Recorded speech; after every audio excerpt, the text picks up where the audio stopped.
Hi, my name is Crystal, and I'm a registered nurse. I love being a nurse.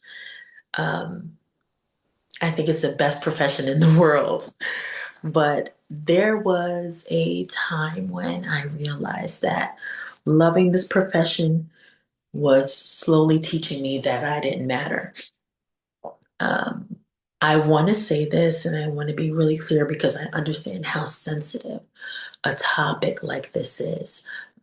Like I said, I love nursing. I love nurses. I love what we do.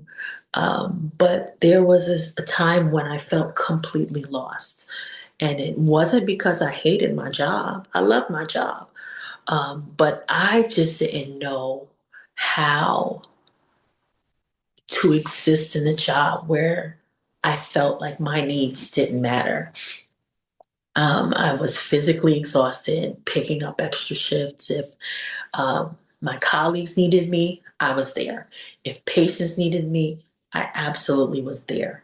And it wasn't because anybody forced me to do any of these things, it's because I didn't know how to say no.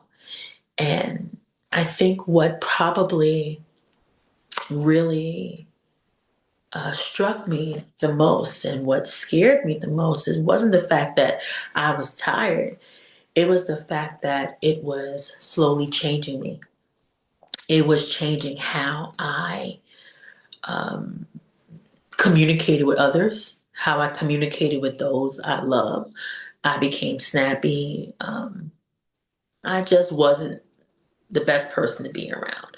And I realized that that wasn't me. That's not who I am. And I think that's when it finally hit me. Nursing is a career that teaches you to always put others first, but it doesn't teach you where you as a nurse fit into that equation. Um, I know there were times I felt hopeless, and it's not that dramatic hopeless, but just a quiet hopeless, like this heavy feeling. It was something that if someone didn't know you, they wouldn't even necessarily realize that you were feeling this way. It's almost like being you were functional in it. I guess if you think of an alcoholic, there are functional alcoholics. There are some people that if they have one or two drinks, it'll put them under the table. But then there are others who have been conditioned in their drinking so much so that they can perform everyday tasks without appearing impaired. And I think that's what it is. I think that that hopelessness was an impairment that I became functional in.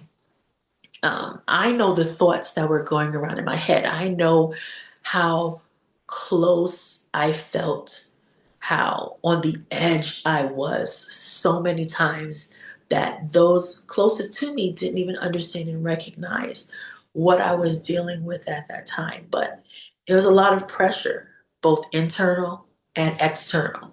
Uh, I was a burn ICU nurse, so we took care of patients who were walkie talkie, and in some instances, patients who were really sick. And, you know, the goal was always to make sure that when you left at the end of your shift, your patient was, if they weren't doing the same, they were doing better than when you came on and you got report. Um, that's just something that nurses who love the profession, who love their patients, that's just what we do.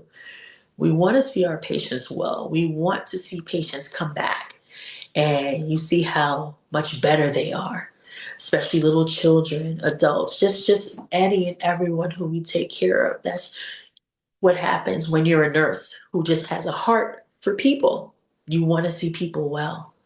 And I just think that at that time, it's almost like no matter what I did, what mattered to others would always come before what was good for me.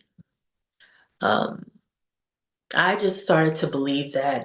That was just the cost of being a good nurse. It just came with the territory. I am thankful that for majority of my nursing career, I've worked with really great people. I think of when we would have burn care, a patient who required really extensive and intensive burn care. Sometimes that can take upwards of 2 hours, sometimes longer. There were things where there were sterile conditions that we had to have because their skin was affected. You wanted to make sure that you didn't introduce bacteria or something where people would develop an infection and end up worse than when you found them. And in doing so, especially like if they couldn't help you, you're like, wrapping up a leg. You've got a leg over your shoulder, a patient's leg on your shoulder, and you're wrapping their leg up, and you finish that one. And if another area is burned, you're getting that area clean, you're getting it dressed, you're putting everything together, you're turning them. And sometimes some of these patients have several lines. So you're making sure you're not taking up your lines, and they're receiving the medication they need, and they're vented, and it's just so much. And that's just the physical aspect of it. That doesn't have anything to do with the mental and emotional toll it takes on you for caring for people who are really sick, caring for people whose family dynamics aren't necessarily the best. So you're navigating caring for this sick person, you're navigating caring for the caregiver. So sometimes you're not only nurse, you're therapist, you play so many roles. And we're so used to advocating for others, but we don't advocate that same way for ourselves.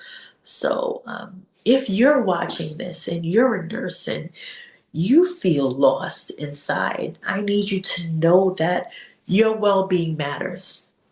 And it doesn't matter later, it doesn't matter tomorrow. Your well being matters now. And we owe it to ourselves to be able to see that our well being is just as important as our patient's well being.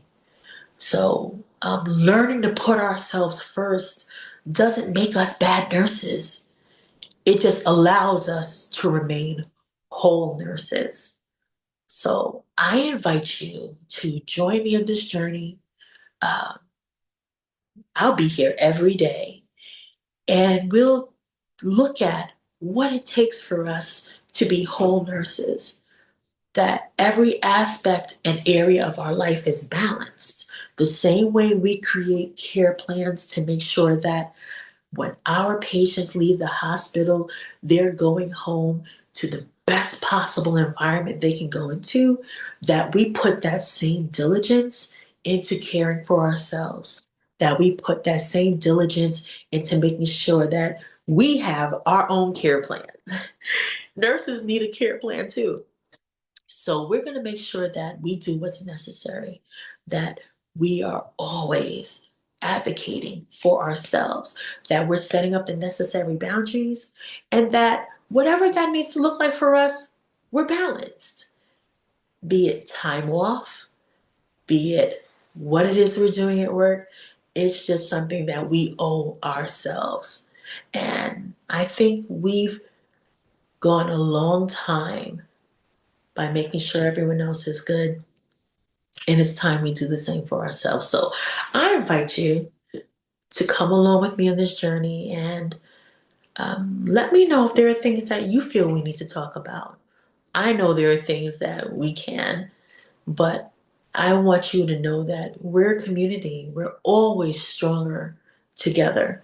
And I'm sure that there are nurses all over the country, all over the world who feel the exact same way. And we can learn so much from each other. So join me as we go on this journey together here on Scrub Mind.